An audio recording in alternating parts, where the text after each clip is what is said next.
खोला हो त्यो खोलाको बिचमा चाहिँ यत्रो मुख आँ गरेर चाहिँ नि एउटा राक्षसले निस्कियो अरे हनुमानलाई खान हो हनुमान चाहिँ सीतालाई लिन जानुभएको अरे नि त हो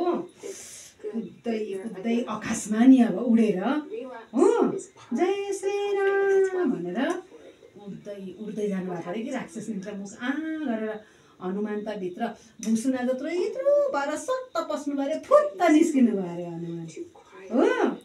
त्यहाँदेखि उडेर उडेर उडेर उडेर उडेर राक्षस भएको ठाउँमा लङ्का पुग्नु भयो यति लामो लामो दाँत हो यहाँबाट पनि दाँत यहाँबाट पनि दाँत यहाँबाट सिङ यहाँबाट सिङ आँखा यत्रो यत्रो हो परेको राक्षस रहेछ अरे कि अनि हनुमानसँग फाइट गरेर गरेर गरेर अनि सीता मातालाई भेट्नु भएछ हो हनुमान मुख चाहिँ अलिक आँ गर्नुहोस् न ल ठुलो हालिदिन्छु नि त म हात चाहिँ नलाग्नु न छ्या अघि कुत्ते समातेको हात